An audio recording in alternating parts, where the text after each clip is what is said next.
speaks to that. But so first of all, the critique of therapism I agree with. In other words, there are modes of therapy that construct the human subject in a way that completely alienates, and this is how I would put it, because this is very important to me about therapy critiques.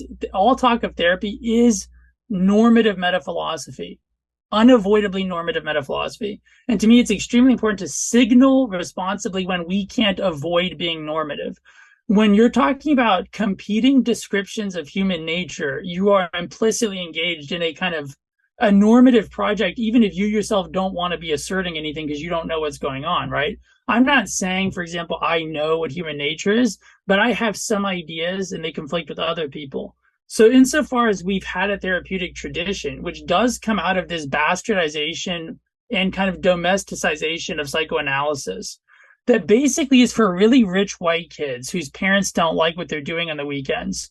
And so you send your kid to therapy, or you go into your midlife crisis, and therapy is basically about your personal life, your personal meaning. And if you have any problems, then you should figure out how you can personally change that. Now, I want to be clear, I'm not against a lot of the protocols people are given to help them. I'm not against cognitive behavioral therapy per se, right? But these aren't forms of like deep therapy. They're not forms of therapy that assume concepts like inwardness.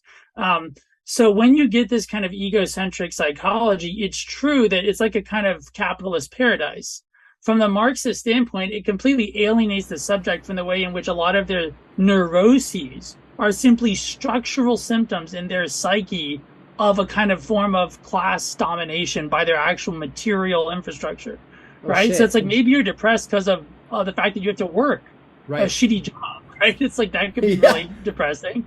Right. So I agree totally with that as the therapism. I also think therapy for me is just if it helps you, right? So I'm not like I don't make it complicated. I think there's a ton of like stuff today that is really trying to help people. But I think what we don't have is a kind of, how do we think of therapy not as, like you said, an indefinite subscription model where you become a kind of capitalist subject to the nth degree? Like the more you run away from capital's domination, the more you end up literally becoming like a funder of it.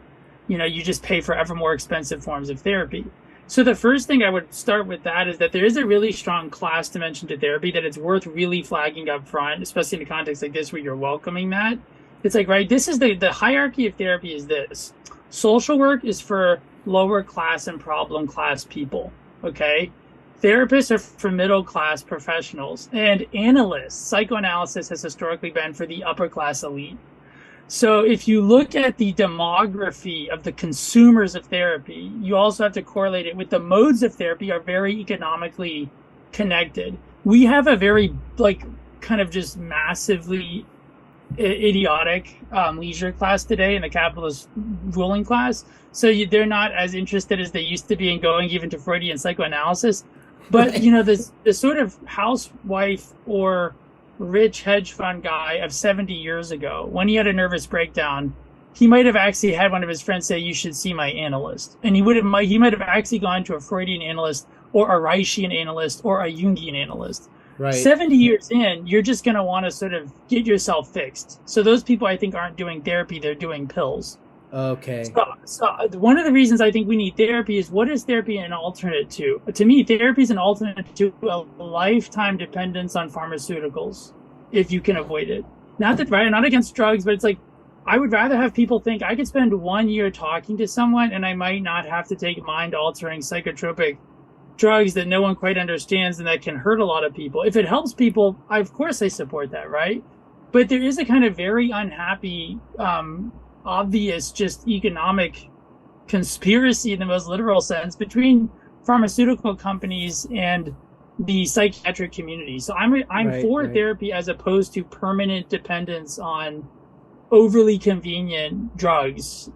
If therapy helps people and it can help them even maybe reduce their dosages, I'm part of a movement. It's just like, great, right? But I don't believe we should be always in therapy, except insofar as my view of philosophy is we as humans are somehow out of joint in a fundamental sense.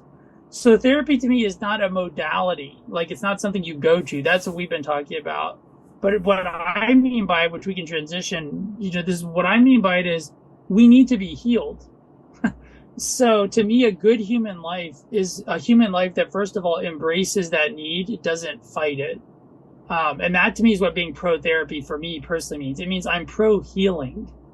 I'm for any tradition or thinker or person who basically wants to normalize asking for help. Okay. I'm for people who want to affirm that it's okay to be dependent, right? If we get to be dominated by class structure, can't we also acknowledge it's good to have a community, right? I think it's like important that we feel free to say that, because this kind of egocentric capitalism you describe in therapism, it makes it seem pathological to need people. It makes it seem pathological, as you said, to have everyday feelings. It's true. A lot of depression is just you're sad.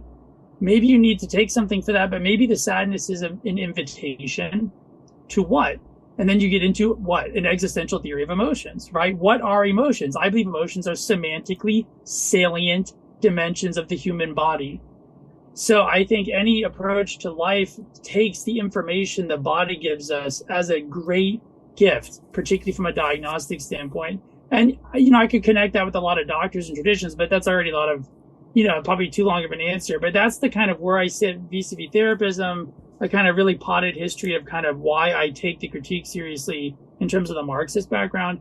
But then personally, for me, therapy is being a lot bigger than just whether you go to a person we currently professionally label as a therapist. It's more an openness towards healing as a great good and a great need of us as a species and as individuals.